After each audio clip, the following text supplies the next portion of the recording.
na radost svih budućih korisnika rekreacijskog centra Čelimbaša. Biće sve spremno.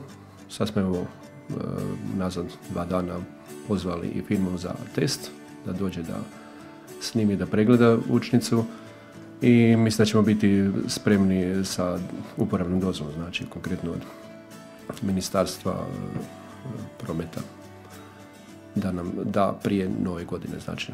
Pa da konkretno na stazi nismo ništa radili, jako smo imali nekakvu obavezu, recimo konkretno pokositi travu i još neke grane, skinuti sa staza, međutim padala je kiša ove godine, strahovito, ne znam, svaki drugi dan je padala kiša, tako da je bilo nemoguće to napraviti, tako da evo, ne samo mi što se tiče naše staza smo ostali nepokošene, nego ostalo je gotovo cijela općina nepokošena, jer jednostavno nije bilo vremenskih prilika.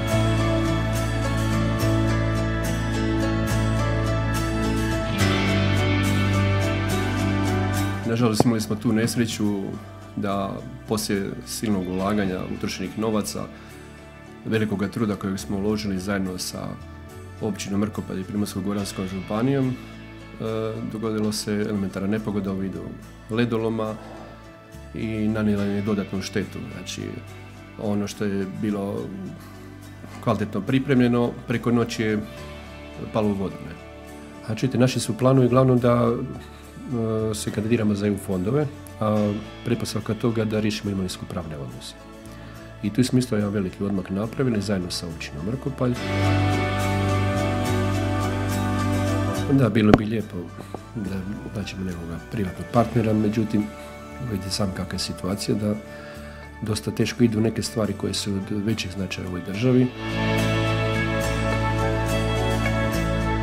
Zajedno sa novim vodstvom Goranskog sportskog centra, gospodinom Medvedecom prije svega i ostalom stručnom njihovom ekipom, načelno smo se dogovorili da pripomažemo jedni drugima kad nam je potrebno. A slijedom toga naši interesi da zajednički nastupimo na tržištu Hrvatske u smislu da ponudimo jednu zajedničku kartu. Cijena i dalje ostaje, znači, za odrasle osobe 80 kuna, što se tiče dnevne, poludnevna je 60 kuna, baby lift je 30 kuna.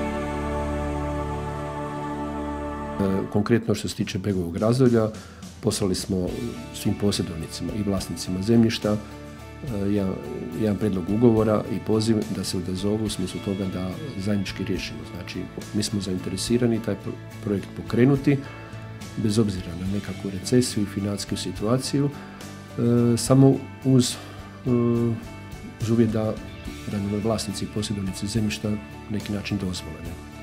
Mi smo imali jedan razgovor tako sa stečajnim upraviteljem na tu temu da smo pokazali interes, znači uz suglasnost naravno općine Mrkopalj kao, znači, lokalno komunalno društvo, da se upletemo u tu priču u smislu da stavimo funkciju lučnicu na Klobučarom vrhu begovom razdolju, znači skijalištu. Zašto? Pa upravo radi toga što već imamo određena iskustva u smislu održavanja skijaških terena, znači dokazali smo se već duži niz godina na projektu skijališta Čelimbaša, to je i biatlonski centar Zagme na kojem mi na neki način upravljamo.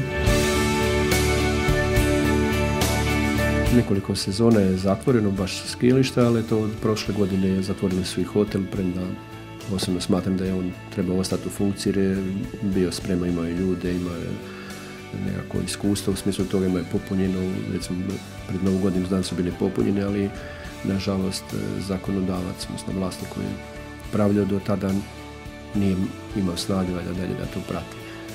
Ja vjerujem da će doći opet do pomaka u tom smislu i da će se ponovo pojaviti određen broj apartmana, restorana. Sve opet ovisi o snijegu.